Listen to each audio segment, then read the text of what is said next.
Hello and welcome to the DrivingMaul show here on New Zealand Sports Radio. And hi, I'm Paul. I'll be your host this evening. And if you think I've got more energy, that's because I've got to keep up with my guest tonight, a man who has been away from the show for far too long, but it's great to have him back. It's Cornflake, the good-looking Steve from the Deep South. How are you doing, sir? More energy. I'll take that. I'm good. Yourself? Long time no see. This just happened to be passing by this part of the block, so I thought I'd just stop in for a quiet beverage, since this is a drinking show, isn't it, on a Monday night? Absolutely. Since you're all having a great holiday. No one has to work today unless you're a poor sap that works in retail and has to deal with all the rubbish that people go on with. But yeah, hey, sweet, no work, free time, I'm back. You're back and you're bad. And and obviously you don't work in retail anymore, which is a good thing. Evening, Robbie, who's in the live chat.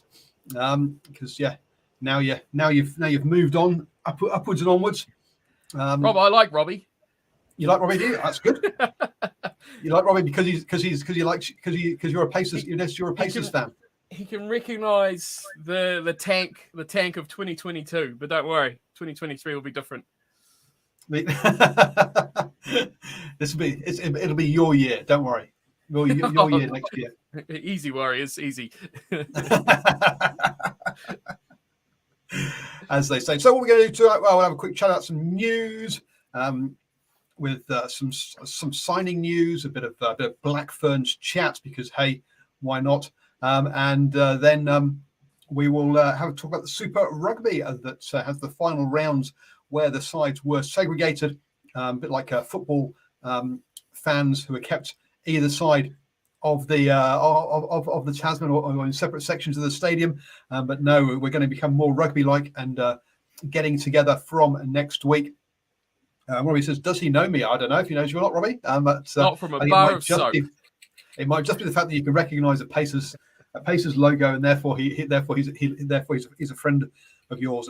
Anybody who recognises anything to do with basketball, or just anything to do with Pacers anyway. Anything to do with sport, yeah, I'm on board. You're on board, absolutely. So, yes, and sticking with the US, Waisake Naholo has signed for Rooney, or Rugby United New York, over there. He was, the Crusaders were asking fans to stop chanting Waisake Naholo at the game against the Highlanders because he wasn't involved in the game. And he pops up heading overseas. So, what do you think of that signing? Do you think a good move for Waisake? Yeah, a good move for the MLR, I guess, overall. But get a player of his caliber, I think any team he goes to is going to be good. But there's only one stipulation when you sign Waisake Naholo, is that you do the Waisake Naholo chant. It just goes hand in hand. You can't have the good man without chanting his name as he's scorching down the wing to score yet another try. Yeah, I mean, great player. I guess, I know twilight years of his career now, so, cashing in, all that sort of good jazz like they do. So, yeah, good on him. Good on of getting him over there. I mean, he wasn't doing much here, was he? He's just sitting on the sidelines and enjoying probably getting paid to do some training runs during the week. So, yeah, it's got to be good. Good for America. Yeah, look, I think it'll be a good sign. He'll be able to take a lot of experience over there. He was training with the Crusaders for a bit. But clearly didn't make it into their main squad, where his brother is now, but doesn't seem to have played very much. So yeah, it'll be good for him. Is Waisake Naholo Fijian born? Ooh, I don't know. I'll let Cornflake do the old Google while I catch up on some other news that Simon. He is. Yes. Oh, well, therefore, has he been out of more than 3 years playing since he played for the All Blacks? Probably. Could he turn out for Fiji in rugby union? Yes. Is Fiji short of good wingers? No. It's probably the only position that he would get away with, isn't it? Oh, jeez. 4 years he's been out. 2018, according to this, was his last All Black test. So there you go. So yes, so folks, unfortunately, I can't see him turning out for Fiji personally. I just think too much competition in the position that he plays in. Let's be honest with that one. Simon giving us all of the wonderful facts. Rooney playing a high school field in New Jersey apparently. So they even play in New York. Oh dear me, false advertising. That's what that is. Fake news. the thing is with American sport is that their college or high school fields or all those are almost bigger than their fully professional sports fields. The college stuff is so huge over there. It doesn't matter. You think mentality in New Zealand is like, oh, high school. There'll be 3 people over there with the sheep, on the sideline and maybe some poor old sap that's been stuck in the scorer's box for the last 300 years. But America's a whole different world. Is the guy you're speaking with the cornflake guy, Johan? Yes, he is. That's right. He is the cornflake guy. Has his own YouTube channel, so check out Cornflake's Crib, or what are you calling it nowadays? Just cornflake, pretty much now. Just cornflake. Oh, okay. Yeah, the home of rugby gaming. They used to be Under the Posts as well. Was another? Yep. Did that's still going? It's still fleetingly. Yep, when I have time. Yep. So there you go, folks. Yes, it is. Yes, it is cornflake. Do check out his channel, especially if you like rugby computer games, because that's your kind of niche in there. Simon brought us some news over from Europe. So congratulations to, well, here we go, Lusitanos 15 of Portugal, playing the Black Lion of Georgia. The Black Lion is easy. I'm sure that's not the way they say it locally. But anyway, who have both made the inaugural European Super Cup final. So congratulations to them on that one. It would be nice if winning that got them entry into the next tier up of club competitions, but I doubt it does. Congratulations to them on that one. Robbie, what is a great fan of, loves to take the show away from rugby. He wants to know who's going to win the NBA. Go on then. I'll leave that one for you quickly there. Oh, geez. While we're on the topic, the great thing about the NBA this year is it's wide open. A number of teams could possibly win it this year, but what's entertaining and fun about it at the same time is there's no LA teams in the playoffs, so that's always a fun part about it. But it's going to be hard to beat a team like the Phoenix Suns, Milwaukee Bucks, going to be right up there as they always have been recently as well. So take a stab at one of those two, same conference, but not the Pacers anyway, that's for sure. Next year though. Next year, Dylan Van Baal won the Paris-Roubaix cycle race last night as well. So there we go. That's why I was up till 3 a.m. But anyway, back to rugby, and we'll get through some of the important news now, or important things. Cornflake, do you prefer Rugby 22 or Rugby Challenge 4? Which one's the better game?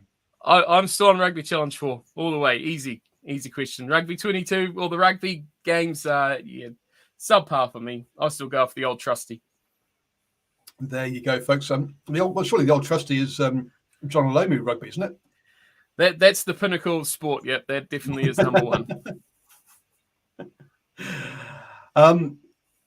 So yes, the other kind of that was kind of small news. There's been the other kind of news. Actually, since you're down that way, I wasn't going to talk about this, but because I've got a guy from Southland, Matt James, is back with the Stags. He's re-signed. So there we go. So some good news for you guys. The looking to add to his 27 caps in the maroon jersey. Any thoughts on Matt James?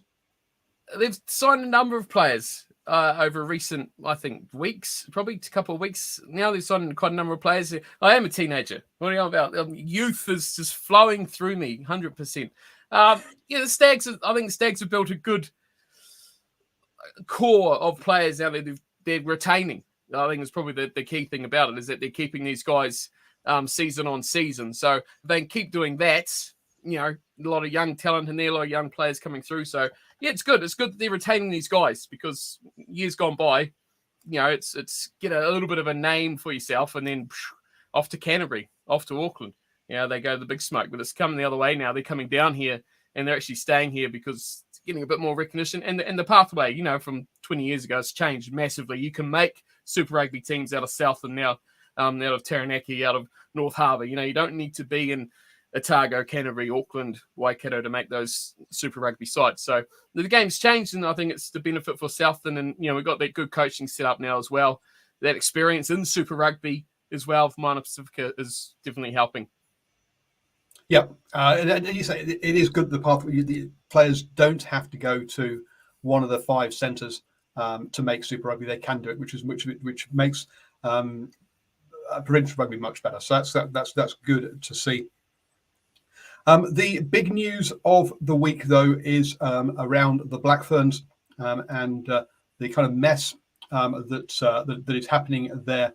Unfortunately, that's come about with the obviously the review which I talked about with Stephen Harris last week. So you go back and listen to last week's show. We're not going to go through the Black Ferns review in this show, but some of the fallout that's come from it, and part of that is that Brad Moore, Glenn Moore, not Brad Moore, don't know who Brad Moore is. Glenn Moore has decided to resign from his position as the Black Ferns head coach. He was kept in that one. In that role, as Simon says, he's not surprised. It's not surprising, really. Look, I mean, on the day when they did announce the Black Fern review, he released his own statement by a separate PR company, not through New Zealand Rugby. And let's be honest, New Zealand Rugby, one of the areas that they are well staffed on is PR people. So that showed that he was sort of looking after himself on that one. And that's so there always seems to be that kind of thing. But part of the review was the management weren't getting enough support. Maybe he wasn't getting enough support around PR as well, and so had to hire his own people to look after him. Nocturne Right says, sounds like Glenn Moore has jumped rather than go with the changes in coaching help given. No, I don't think that is what's happened here.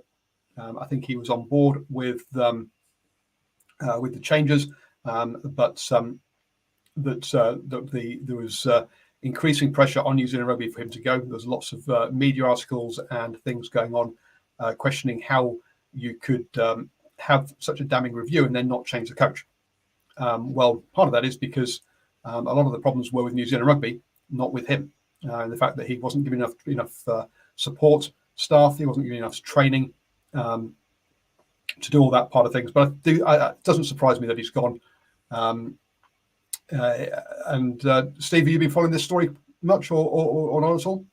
Yeah, I mean, briefly following about what's been happening, but it's not a good look, is it, really? I mean, I think that tour at the end of last year kind of, I guess, probably opened a bit more eyes and a bit more exposed, I guess, a bit more of what's happening in that camp than I guess most people would know or see of as well. So I think that's kind of opened it up. It's been looked into. It looks bad on pretty much everyone involved with New Zealand Rugby, the Black Ferns, and just the whole setup kind of asks more questions, then gives you answers about what is going on there. And it's a bit of a bad look, but it's a bit concerning is what I was trying to look for there, just because, you know, where we are and the push on the women's game and other things apart from just the men's sport. So this kind of, gives you a bit more of a question mark about what's going on there. And are the right things happening? Are the right people doing the right jobs? Is the support given to the right people? Is the right things happening? Are the players getting the support they need? Are they actually getting what they require to excel at their position or at their job, sort of thing? So, yeah, we'll see what happens from it, I guess. But, it's not a good look. There's a couple of questions in the chat that we will get around to, but we'll stick on the Black Ferns for now. It'd be interesting to see who replaces him. I mean, Wayne Smith is already in there, as is Graham Henry. Graham Henry's there as not Graham Henry. Graham Henry. Yeah, that's Graham Henry. As a selector and as kind of a mentor role rather than what do you call it? Rather than being in a tracksuit, whereas Wayne Smith is in day-to-day in a tracksuit there.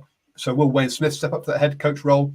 Alan Bunting, who's recently stepped down as the Black Ferns Sevens head coach to spend more time to be sort of more based on traveling around the world, successfully coached the Waikato Chiefs.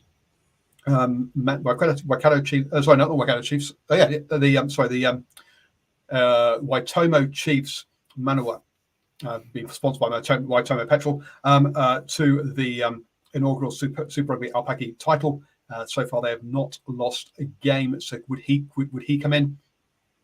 An article and stuff does make a good point that they would like to have a female coach, but at the moment, none of the Super Rugby Aupaki teams had a female head coach.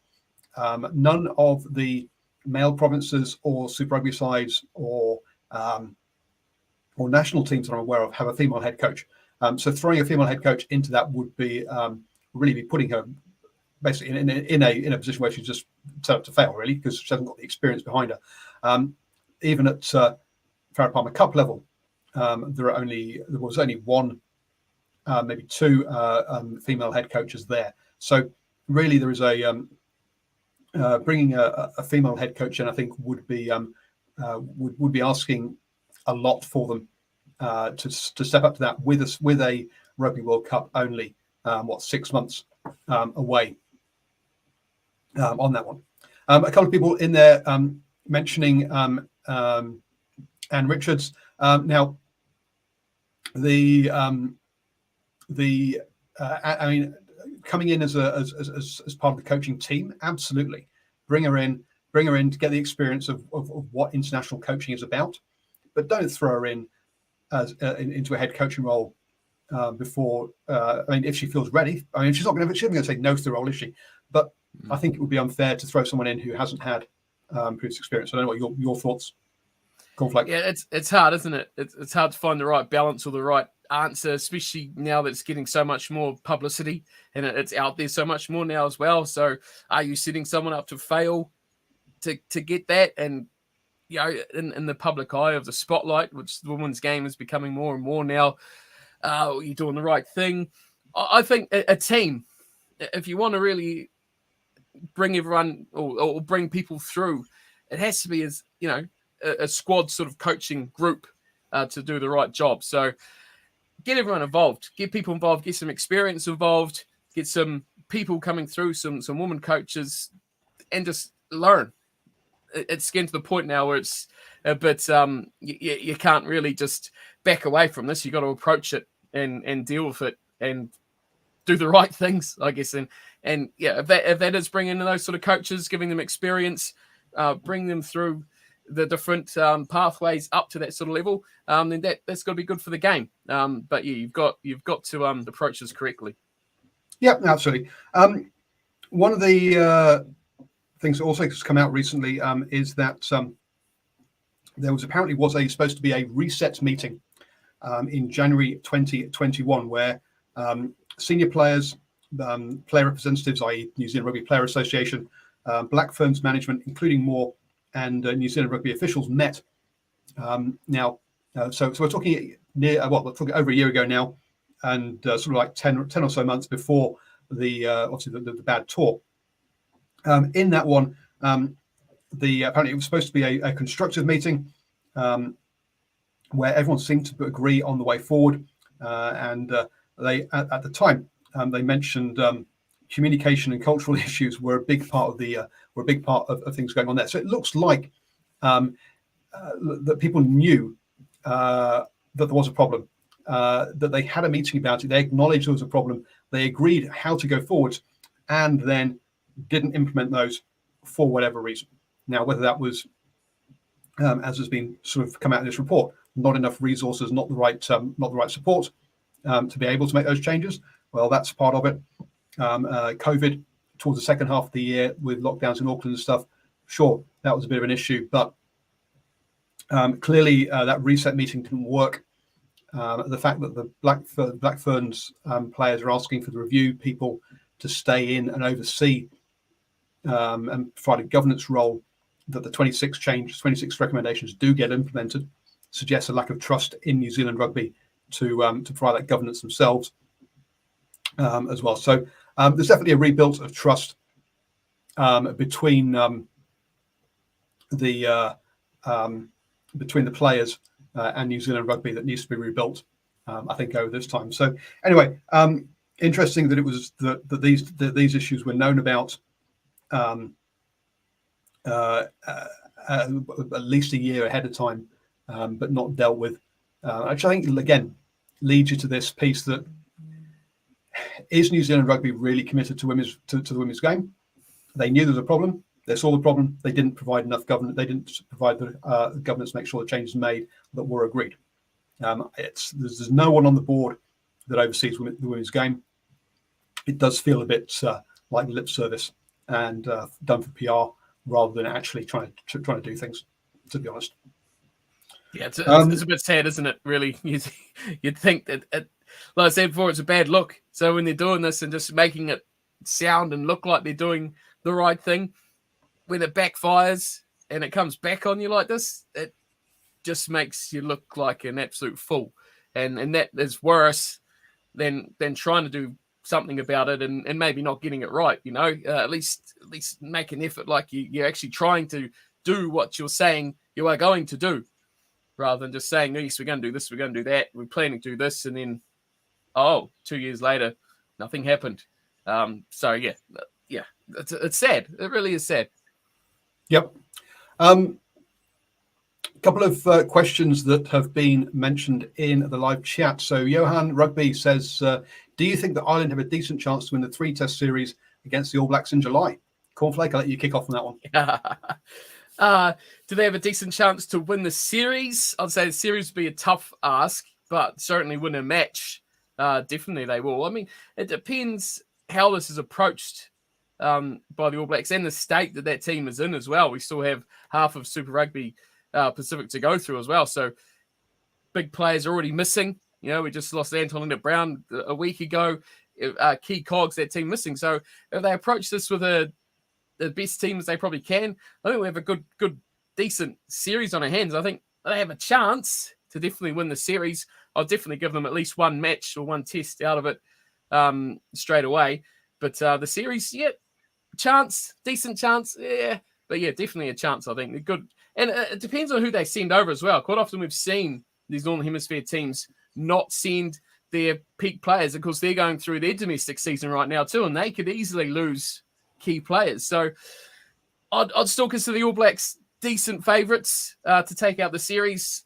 2-1 would be my guess. I think even though the Irish will come in with a strong game straight off the bat and steal the first test, and we'll go, oh no, the world's coming to an end, and then sort ourselves out. Or else, they'll pip the third one in the end when it's kind of all over Red Rover. But yeah, who comes, who's here, who's fit is going to be the big thing. But I think it's going to be a competitive series. I don't think we're going to see any, 40-10, hidings like we saw 5 or so years ago. I think it's going to be a decent competitive series, and Ireland will definitely do themselves very good justice.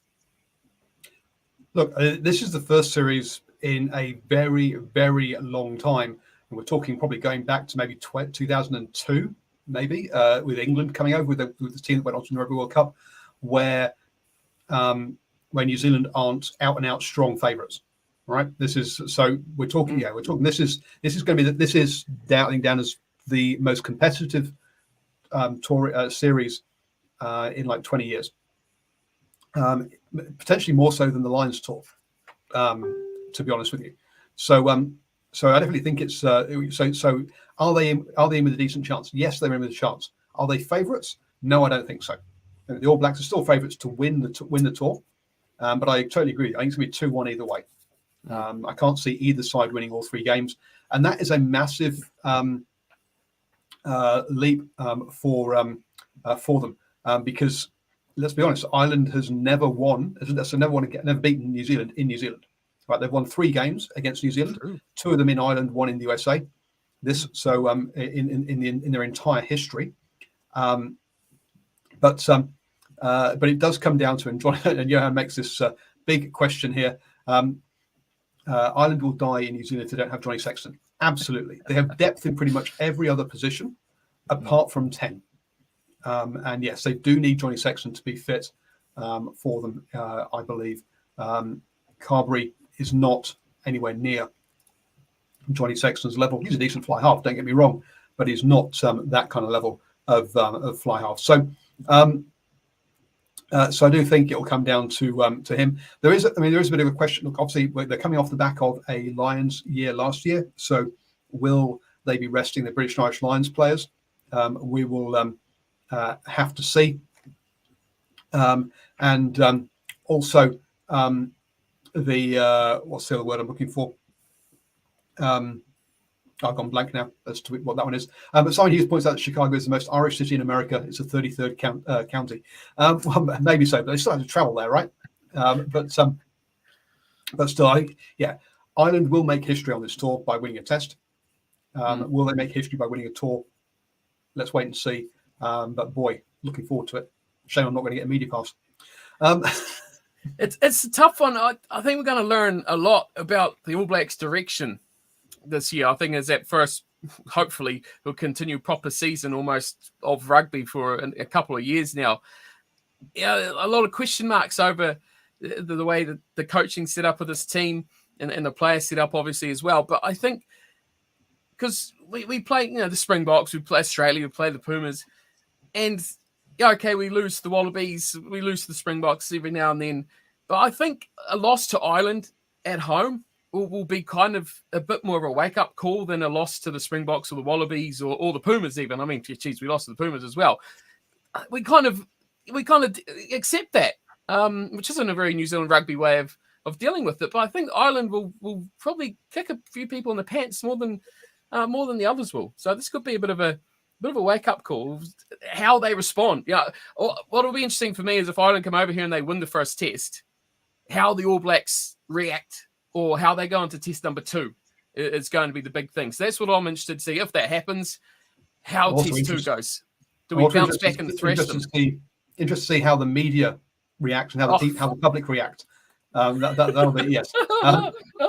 Because how many wake-up calls do we need before something actually changes, folks?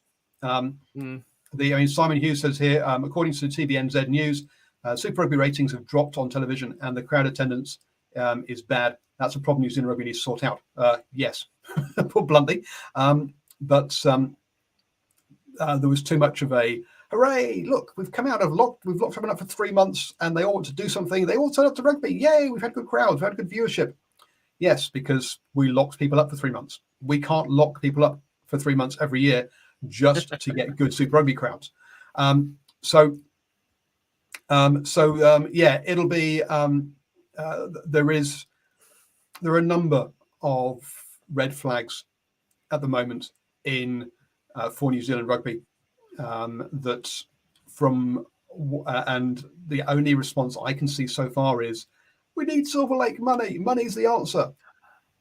I'm sorry, but I'm not sure that. Yes, you need money to do things, but if you don't spend that money properly, you're not going to change anything. So at the moment, I've not seen anything that where I think they will spend that money properly to rebuild the game in New Zealand, because it is definitely on the slippery slide there. Aaron says public won't be surprised if the All Blacks lose a test to Ireland. I'm not so sure. I think there's a whole bunch of people. I think there's a large section of the public who don't really follow rugby that much until an All Black test comes on, and they just expect the All Blacks to win. New Zealand is very narrow-sighted. So, but whether it's because that we're a far away little island, miles away from anyone, but a good portion of New Zealanders see New Zealand, and it's like, oh, here come Ireland. Okay, Ireland are in our vision now. Oh, we lost. Freak out, because the last time they saw Ireland was probably the World Cup, back in 2019 or possibly even before then. So, yeah, and I mean, what was that third, fourth playoff? Was a bit of a hiding, wasn't it? It was a quarterfinal, wasn't it, against Ireland, that they got absolutely pumped by the All Blacks in their World Cup. So that's really the last time they've seen Ireland. People here don't watch the Six Nations.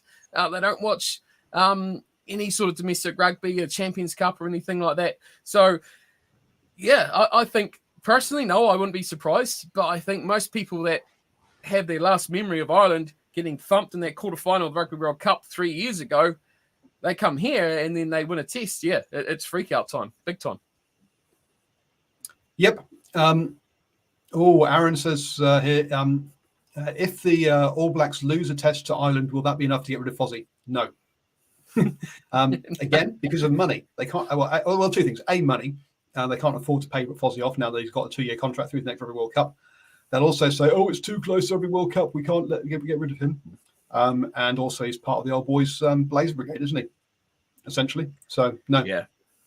No, I agree. He's going nowhere. Regardless, I think they could lose the series 3-0 to Ireland and they'll probably be going nowhere. It's just, they're too stuck now on this plan. The plan worked for a start, didn't it? With the old Graham Henry days and give him another chance. Everyone went, no, don't give him another chance. And he wins the World Cup. And it's like, okay.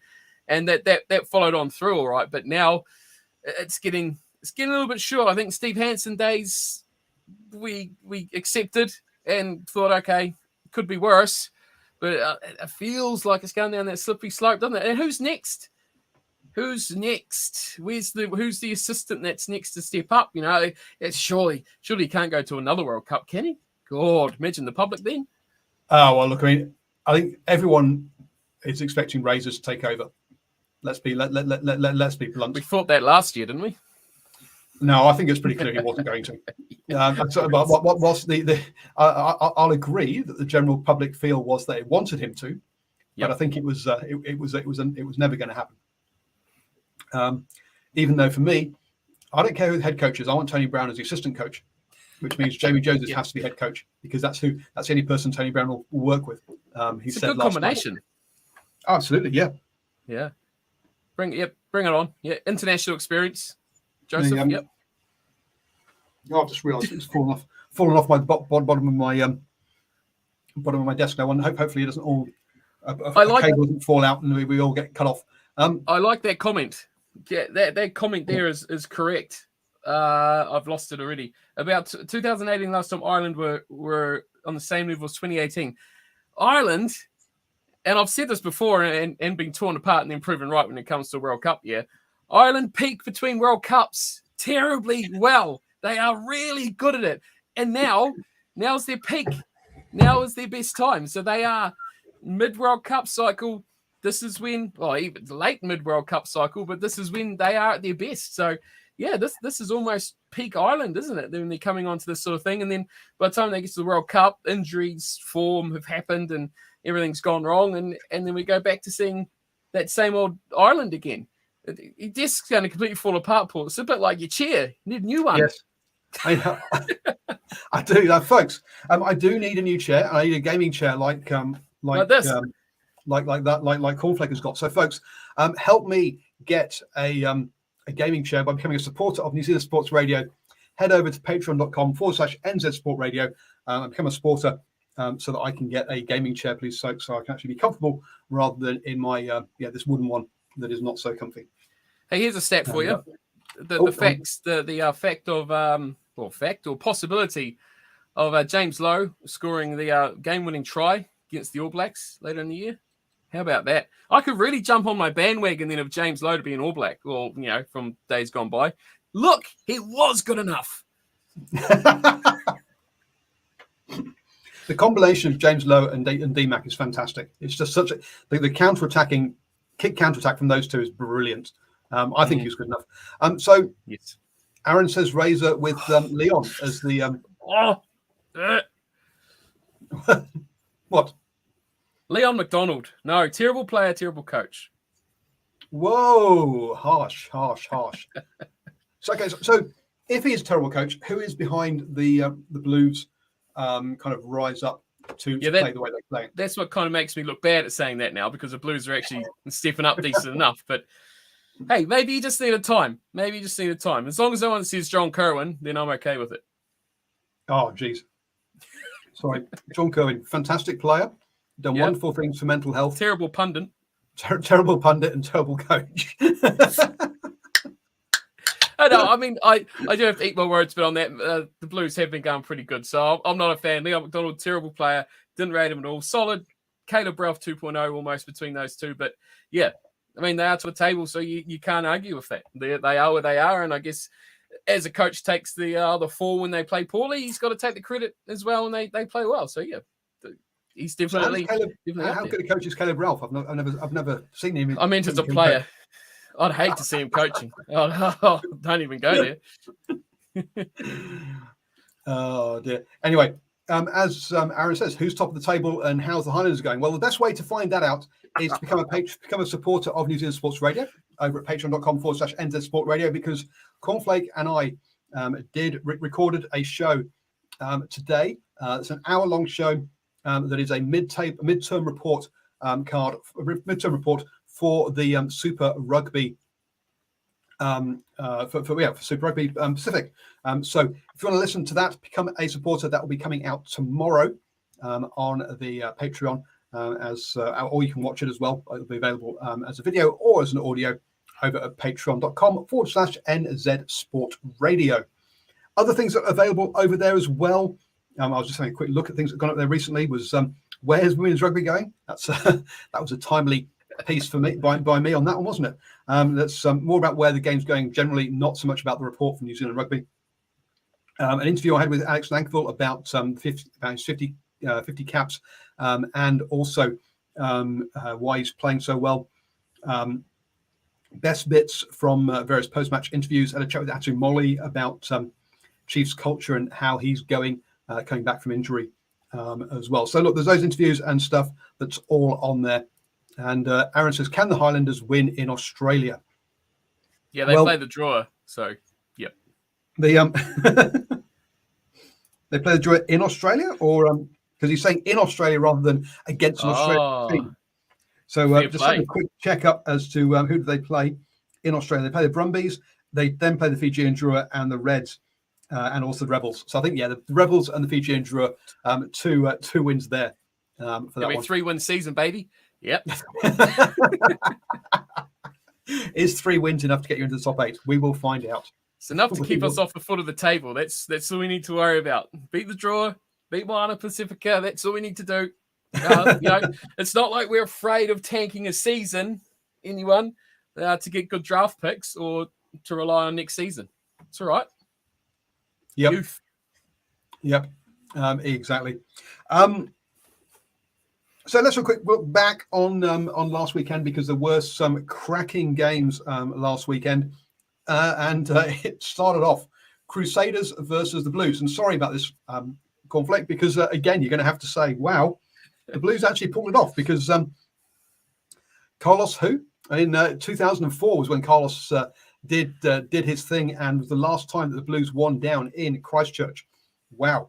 So 18 years later, wow, we have this game. Now, look, there's a lot of talk about this game around the cards and stuff, and Steve and I do talk about the cards as part of our review. But Scott Barrett, shoulder to the head, pretty clear red card, and they should have known that because they had one previous week with their prop. But this game was actually lost in the first half hour. That's where you had the break from Beauden Barrett, and then Barrett peels off to the blind side, and for the break that Christie scored from, where he spots against Havili and Colin Grace in midfield. Havili keeps drifting.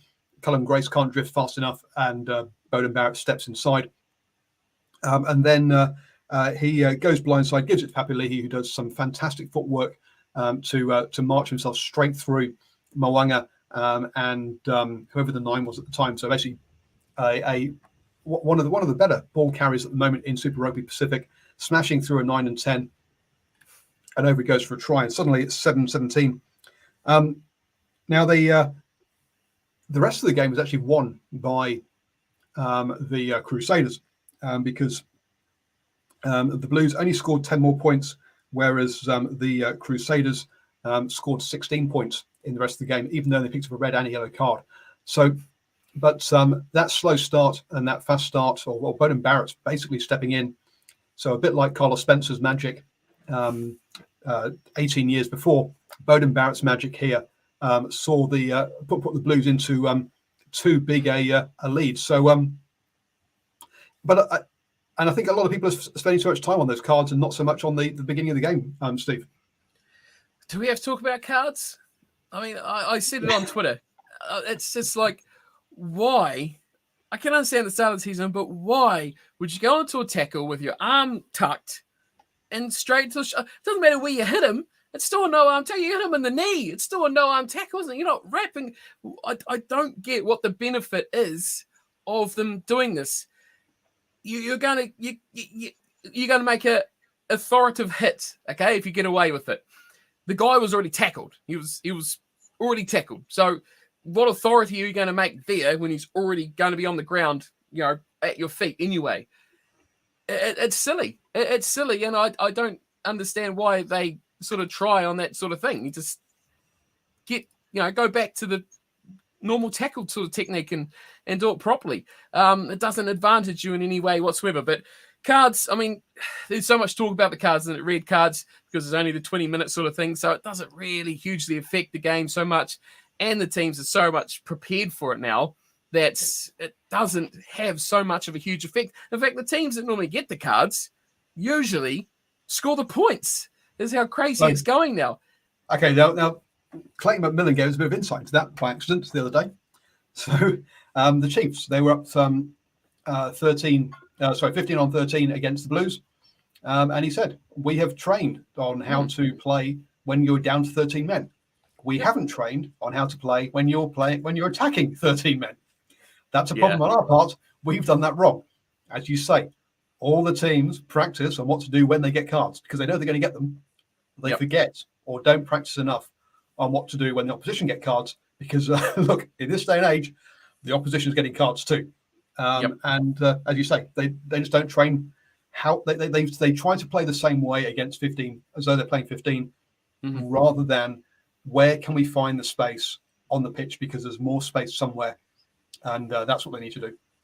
And they often force it too much too, don't they? Like they think, okay, well, there's 2 players missing or 1 player missing.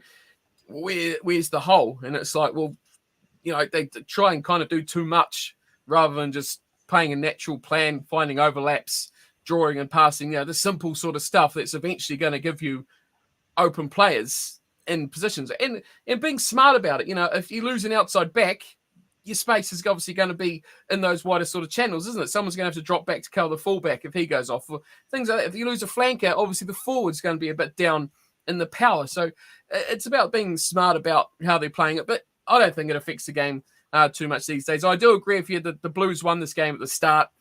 Good start. But I think more than that is how they defended for that long period at the end. Defense won that game. And the Crusaders normally so good. And they would have thought that too. They would have gone to half time and they would have thought, well, let's just build our way over the next 20 minutes, get close enough, use that last 10 minutes like we always do to hammer home that victory. And they almost did that as well. So it's a almost typical Crusaders performance on how they fight back into the game. But the Blues defensively just kind of outmuscled them. And that harks back to the confidence sort of thing that the Blues play so well with their results, where they are, how they're playing, and the belief. And they get that belief in them, and they do become a different sort of team. And if they can carry that on for the rest of the season, they will be incredibly difficult to stop. Yep. Edward says, the water boy comes on and tells them a move to make. Yes, it's getting to be a bit like NFL, where you have a play caller on the sideline. We saw that especially with the Hurricanes against the Crusaders, where Corey Jane ran on and said, "Go to the corner, go to the corner." Yeah, right. Okay, that worked out well, didn't it? As Aaron said, the Blues buttoned off instead of keep the attack up. Look, and I think that was a mistake for them, and they nearly lost the game. At the end of the day, if Sever Reese is on the outside rather than that lock, he gets into the corner, and the game's lost potentially. So it was like watching a giraffe running his treacle as he was trying to make it to that corner. But there we go. How good did he play too, by the way, that young fellow? I think Dom Gardner. I think it was a cracking game. Young guy. Was it his first match or one of his first matches anyway? New player, really, really impactful. I was quite impressed by him. And a number of players actually throughout this competition coming through with all the injuries and players missing and playing 6 million games in 3 days. Guys are coming through the system and they are impressing. It's good to see, especially in the forwards, which I think New Zealand rugby is well, I mean, we're lacking everywhere, but still, it's good to see those guys coming through. Okay, I think it's I think a lot of us thought that, not many. I think a lot of people after we sort of saw Nonu and Smith sort of drop out, we thought that centres were going to be a problem, and it has proven to be. We still don't have a 12, apart from Geordie, but locks has been a problem until pretty much last year, when suddenly you got Va'i, Lord coming through. Arcoy also at the Chiefs is definitely decent. A lot of people have been sort of big things about Perry Parkinson, but I'm not a great. I think he's a good Super Rugby player, but I don't think he's going to be international standard. But you say, young locks coming through in in Canterbury, so many so that Romano had to move up to the Blues. So there's there are a lot of young players coming through, which is good to see on that one. Not so much as you can't have all defenders bent low because the eyes off the game. You can still bend low and look up, and that's exactly what NFL teaches you. And players who bend low and look down don't get contracts. It's as simple as that. If you don't keep your head up and keep scanning, there are players who have tried to cross over from rugby to NFL, and one player, he basically didn't get a contract because he couldn't look up while he was bending, which is a bit strange. But there you go. It's these things you have to learn as you come through as you're young. But as you keep looking, otherwise your head's going to get smashed into something. And everyone says, Romano's been immense to the Blues. He has been fantastic. Yep. Look, the Crusaders had enough experience locks already, and they had young ones coming through. So you've got to let someone go, and he's been a great replacement for Patrick Turpolotti. I think he'll be great to stay there as if they can get him for another year as a mentor role. It'd be fantastic for them. Aaron, where do the Crusaders keep getting these locks from? Well, they all come from Auckland high schools. That's where the Crusaders get all their players from. Anyway, so well done to the Blues. Great win in there, and it was it was close.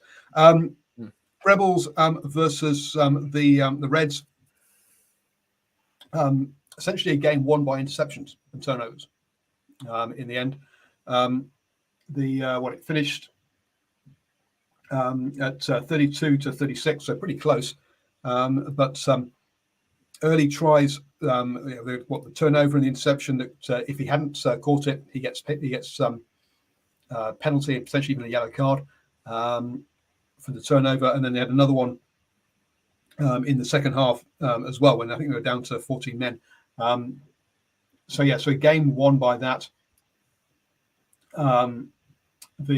which shows basically how the Rebels have come from being a set of a rabble to being quite a decent team. This Rebels team just didn't go away, did they? The Reds got out the decently lead over them, and then they just fought their way back, and then they let them go again, or they got away again, and then they fought their way back. This is a really good performance by the Rebels in ways, but also probably shot themselves in the foot in the same sense by giving it away. But I think they can certainly take heart by the way they're improving throughout the season, because this is a game that if you'd watched after the first couple of rounds of the competition, you'd say, the Reds will win this, take away the 3 from the Rebels score, and the 36-3. We'll give it an actual rugby score. They should get thumped. So it's good that the Rebels are actually competitive, and I think the Reds were a bit guilty of probably taking it a bit too lightly going into that game and thinking they will just, canter away with it quite easy. Gave them a bit of a fright, and it's good. It's good for the competition because the Rebels looked horrible at the start. They really, really did. And now they've actually come up pushing the Reds. They've pushed a few teams, got their win against the Force as well.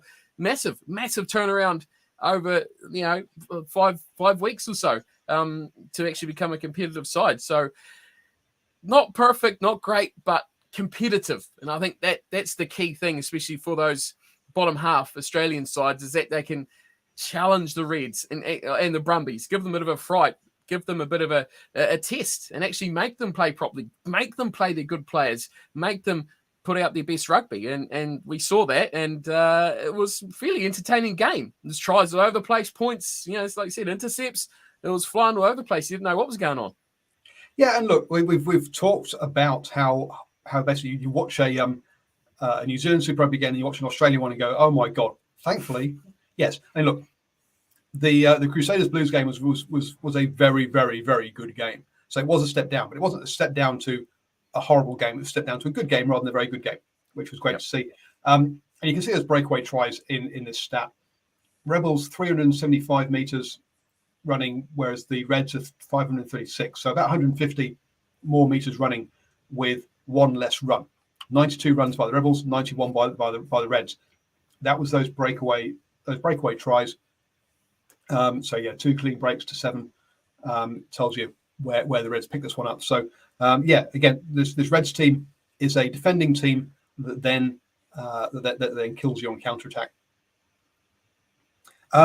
Moving on then, and well, I guess, do we talk about the game, or do we just talk about the controversy at the end for the last second of the game between the Hurricanes and the Highlanders?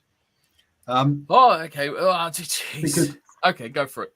Is that next? It's not next. Sorry, Chiefs and Moana was before that. So I was at Chiefs and Moana. And sorry, folks, I've just realised, I only realised before the show that I hadn't uploaded the post-match interview. So the post-match interviews will be uploaded onto the Patreon side, where you can hear from Henry Te'efa, who's the head coach, who's his first time ever captaining a side as he captained Moana Pacifica. So hear about his experience of doing that. And we also obviously had Clayton McMillan and Sam Kane as well. So I'll put those up probably be tomorrow morning on to the Patreon site. So from that game, but basically the Chiefs ran out to a 24-5 lead in that first half. After half time, Moana came out really strong, got a try. Nearly got a second try, but there was a really long period of play. Both players had someone down injured. Nankivell, was a chip, and Nankivell got in there for his second try. A yellow card soon afterwards, and basically the game was gone for Moana. There's a comment in the live chat about the Moana's line out being dysfunctional. Yeah, 11 line outs in 1 from 19. So that's 8 lost line outs in the game. Ouch, that's massive. But to be fair to them, 6 games in 23 days means they've had no time to train. They're just spending all their time in recovery, having massages. Otherwise, their bodies fall apart. They'll be all right. So, yeah. I wouldn't complain about that. Sorry. Steve's just gone into dreamland about massages. Just you play a game of rugby, then have a massage for them next week. They'll be all right, wouldn't it? Look, I mean, the Chiefs were pretty entertaining, weren't they? I liked how they got out there and played some exciting rugby. They love the little chip and chase. They love the little kicks to teammates.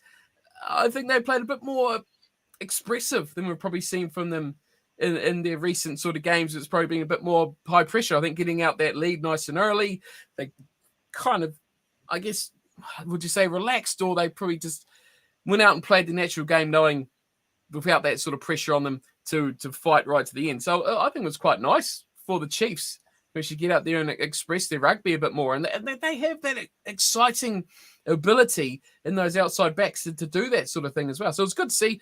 Moana Pacifica, saw some cool things, saw some rubbish. That's a new team. That's what they're going to offer. Set piece was atrocious. But they get out there and score tries. They enjoy their rugby, and they give it a good nudge. And they've brought some good players through, and it's good to see these players that we don't get to see so much at Super Rugby level exposed to that. And there's a lot of good players in that squad.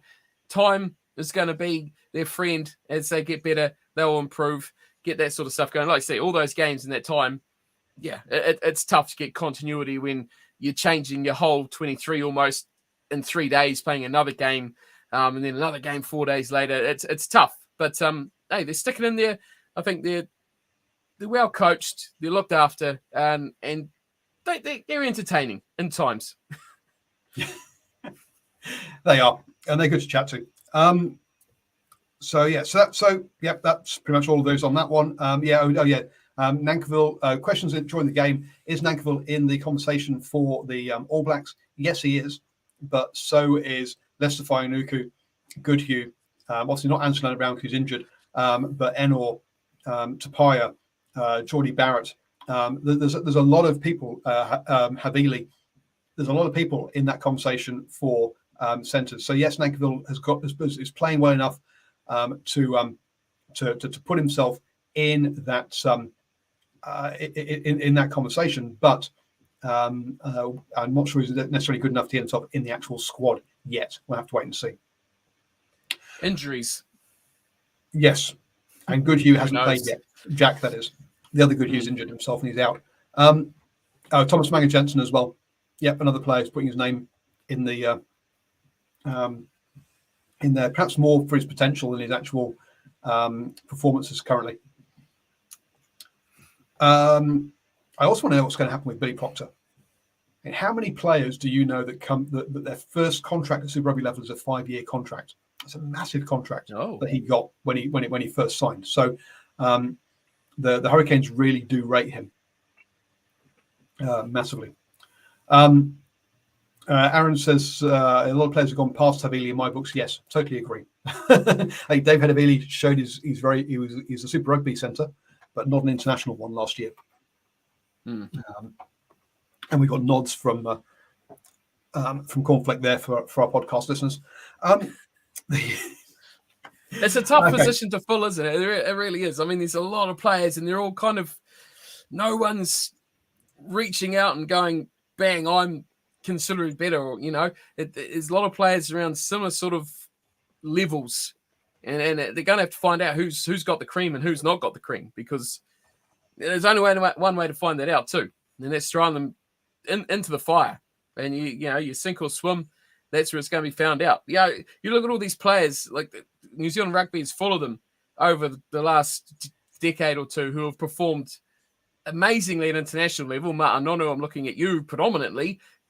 Garbage at Super Rugby level normally, especially when he was an All Black, but first name on the team sheet with the black jersey. So it's finding that guy. It's finding that guy who can step up to that next level when presented with that challenge, and that's what an All Black coach is all about.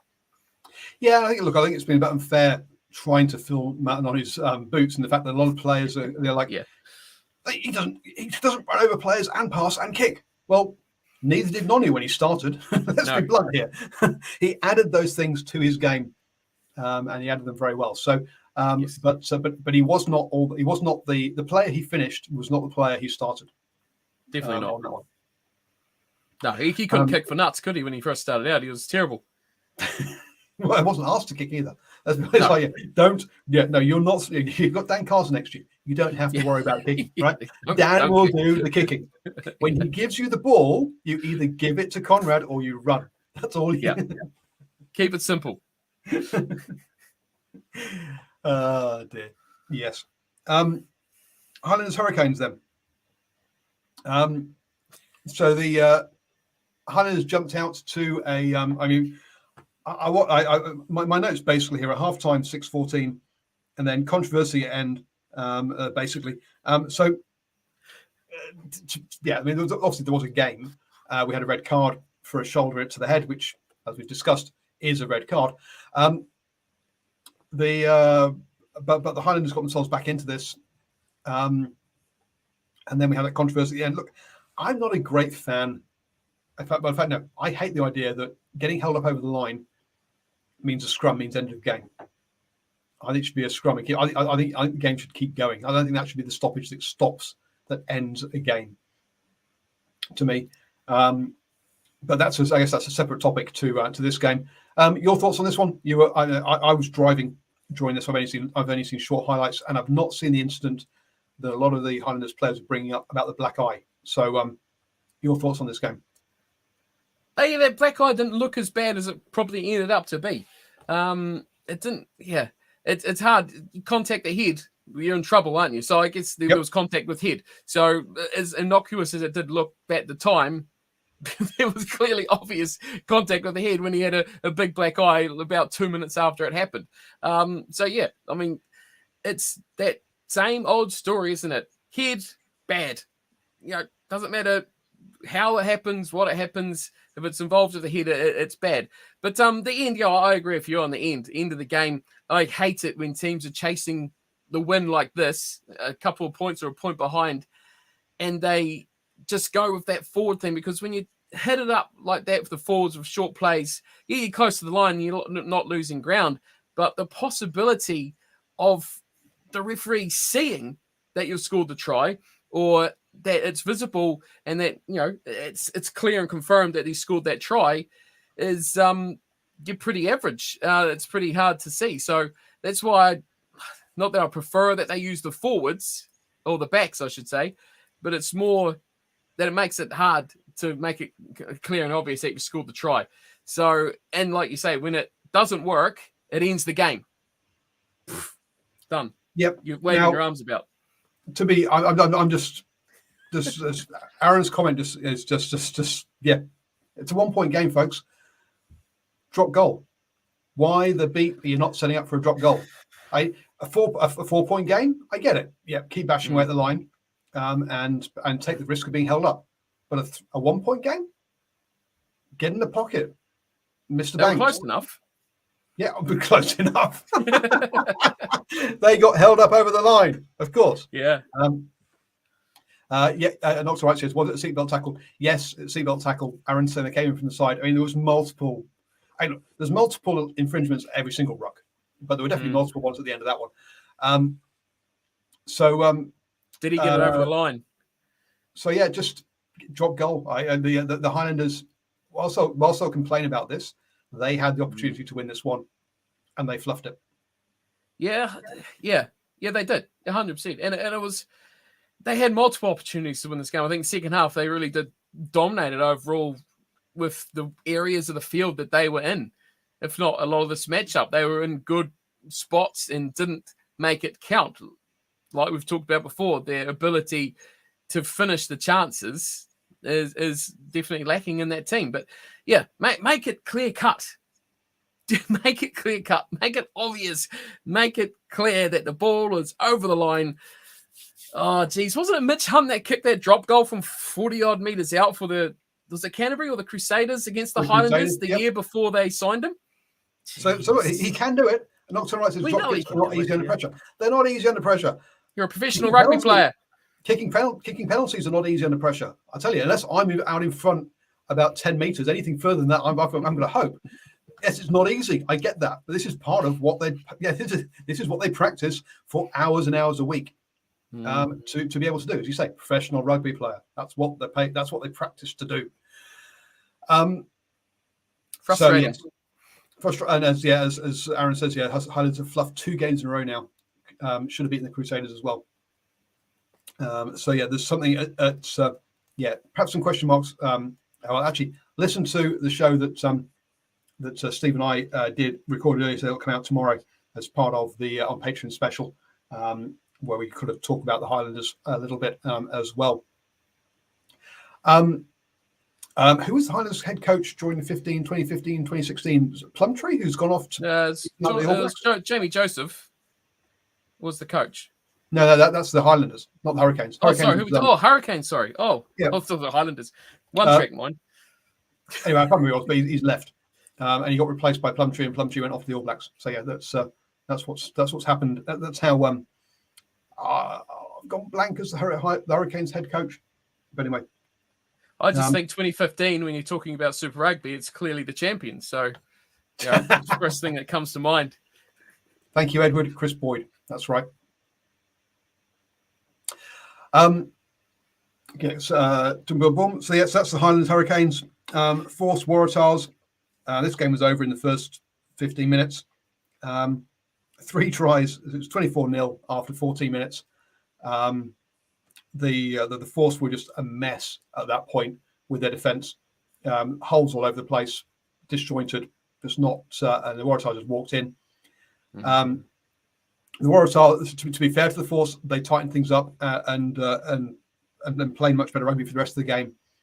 But if you're 24 points down after 14 minutes, the chances of winning that game is pretty much zilch. So made it too easy, didn't it? The Waratahs just pretty much pumped them at the start and just cruised on. It was kind of like autopilot sort of thing. Western Force tried to make some respectability out of it. I guess you could say they kind of did. They got some points on the board, unlike the Chiefs failed to do recently. But yeah, I mean, ouch. Could have stabbed that in there, something. Points on the board. Take your 3s in the first half at least. Come on, teams. No, Western Force, they got troubles. I think they got some sort of problems in there. And the Waratahs, yeah, you wouldn't be surprised at them winning that game, but surprised at the margin and how easily they went about it. And a lot of these tries were like you say, they just waltzed their way in. They weren't grafted tries. They weren't hard. They weren't spectacular. And like, whoa, that was amazing. Like we've seen some of, but yeah, They just did the basic things. That is where they got over the force. Right. And to be fair, look, the force came back, right? The force had 62% possession and 67% territory, right? The rest It's a bit of the like game, the Blues, though. They're just like, we're leading by 1 million points. Let's just see it out.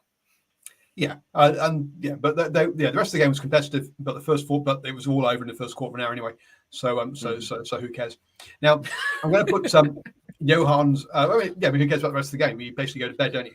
It's all over. Yep. Johan keeps asking us about end games rugby. Yes, Cornflake and I both do remember the YouTube guy end games. I know I talked to him on at least I was on one of his shows, and I think he was on one of my shows. So I think you've had him on your shows before as well. Yep. I'll be honest, I don't know where he's gone or what's happened to him. But so we both do remember him, and both were good chat on each other's shows. Yep, absolutely. Did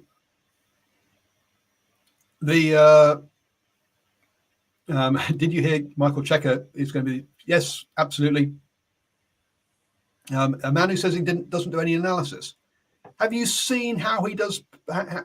Look, Michael Checker is one of the best. Has been one of the best sort of pundits that we've seen. Yeah. On TV, you try and tell me he doesn't know the rugby and doesn't do analysis. Bollocks.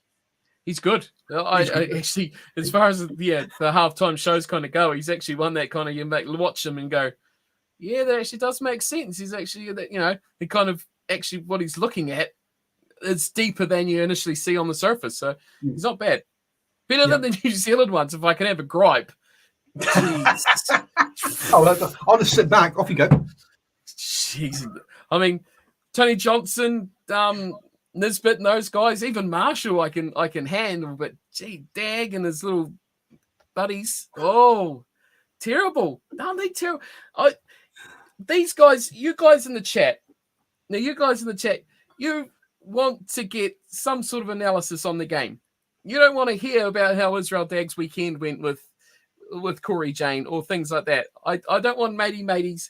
I don't want, what's the nicknames that they give each other and things like that. Don't care. Thank you, Simon. Nail on the head with that one. Yes. Analyze the game. Give us some insight. Tell us things. I mean, Justin Marshall, everyone hates him because of the way he over razzle dazzles and Boomfa, enjoyed that, yes, boy, whatever. But he does analyze the game pretty well, and his comments generally are pretty decent. But no, Dag and those guys on the sideline. Jeff Wilson, okay. But these new fellas coming in this season, Thank you, Nocturnal. Yep. Buzz phrases. Good word. It's called buzz phrases. Edward says you'd rather listen to Mexted. 100%. Maybe in the. I mean, how old is he now? I mean, come on, 100. Maybe in the past. Okay. One of the problem with commentators in New Zealand is they're all way past retirement date. All former players. No, not to, all former players. Okay, right, yeah. But the professional commentators, unfortunately, have lost their eyesight and. So, but and look. I've forgotten who the Highlanders guy that got in trouble for his Japanese Wheeler. Joke. Wheeler. Yeah, I mean he's classic. He's been brought in to be matey mates, does a matey mate thing, and they get pissed off about it. It's like, well, look, this is what you've paid for. This is what you get, rather than actual insight into the game. So, it's all about names now. Chris Boyd did an interview on the Rugby Dungeon. And talk about the difference of when you become a coach as opposed to a player, and especially head coaches. He says, look, the biggest thing is you've got to understand the full game. Players do not understand the full game. What they do is they understand their role extremely well. Israel Dag's role is get on the end of the ball and put it down over the line. Be in the right place to catch it. Well, that's what his role was, essentially. Now, I'm oversimplifying things, obviously, but a lot of the stuff he doesn't have to know about, and therefore, whilst he, so therefore, as a pundit, he becomes a bad pundit. He's never had to be captain. He's never had to think about and make those sort of decisions. He's never actually been in playing that sort of, or maybe way back, but he hasn't played 10, 9, where you're constantly looking at and trying to make decisions. and therefore he doesn't make a good pundit because he hasn't had the overview of the game.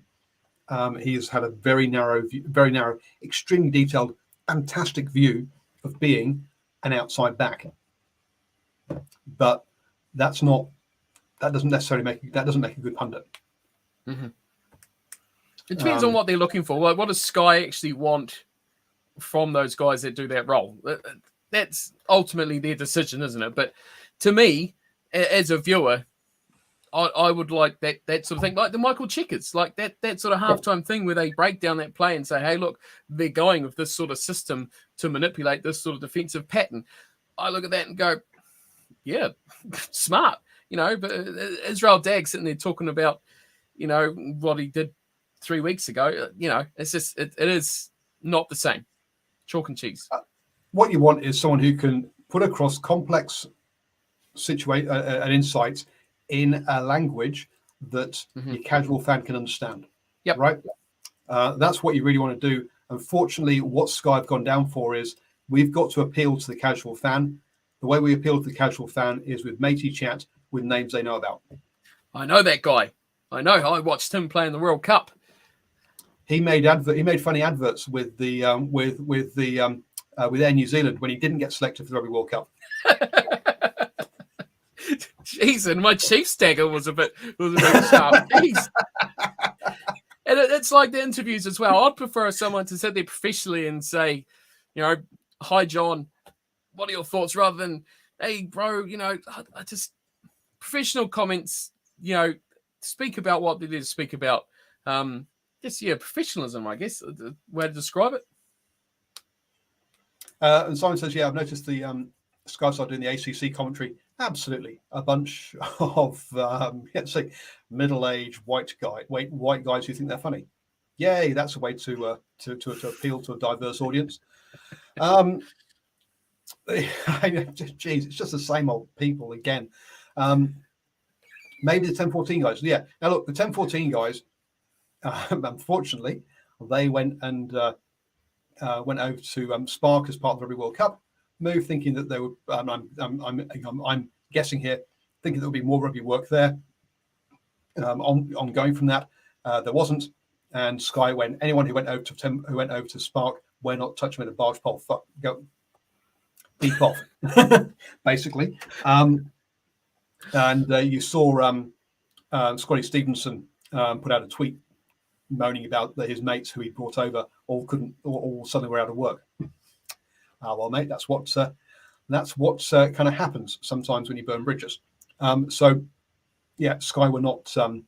did not play nice around that, which is their commercial and decision, up to them. But yeah, hey, Spark come in with a bit of a heavy hand, didn't they? They come in, they really tried, and they still are to a degree trying to really, plunge into that sort of Sky viewer base, and they're still trying. But I think that initial thrust into it did ruffle a few feathers. I don't think it's worked in the long scheme. I think they seem to be, I don't know, just other people might see it another way, but they don't have that sort of impact that they had right at the start. They come in, they got a few big deals, but now Sky is kind of resumed normalcy, and they are kind of, I guess, keeping their weight on their side and dealing with things accordingly. But yeah, hey, they're fully within their right. That's commercial war, isn't it? They're going at it like that. You're a direct rival now. You are completely against us. So that's business.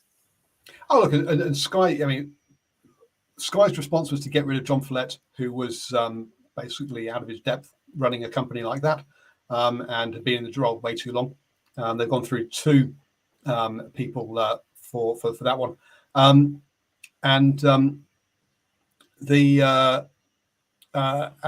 through two CEOs since then. And what did they do? They literally sold themselves to New Zealand Rugby to make sure they had rugby. Right? They were not going to allow it to get to a situation where Spark could counterbid. They were, before it becomes an open bidding process. Here you go. You can have X% of the company to allow us to continue having rugby. Spark caused a massive change, at New Zealand at Sky. Let's be honest. Do Spark Sport have the rights to the Women's World Cup? Yes, they do. So the Women's Rugby World Cup will be on Spark, not on Sky. And I don't know. I don't think the rights for the 2023 Rugby World Cup have been sold yet, as far as I can tell. But we'll have to see whether Spark do try and bid for that. But basically, Spark came in. Let's try and get rugby. Failed because Sky made sure they did not win. And with the current viewing numbers, they're probably quite happy about that, actually. But there you go. If you want to be a powerhouse in New Zealand sort of television watching, that's your go-to, isn't it? Cricket in the summer. Geez, cricket's still the big thing in the summer these days. It was back in the day, but and your rugby, pretty much for 10 months of the year.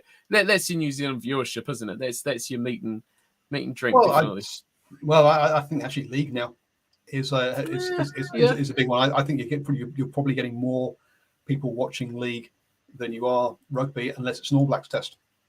Yeah, essentially, that's true. One of the things about Spark is that Spark changed its CEO from the CEO who wanted to have the multi-channel and the media side to someone who wasn't quite so interested, and so hence, yes, they became less aggressive. Simon's mentioned something about apparently TV3 are now owners of Spark, which might also change how the approach has taken. But anyway, there we go, folks. Enough media talk. Off topic, exactly. Boom. There's a rabbit hole. Let's go down it. Yeah. Great to have you back on the show, Steve.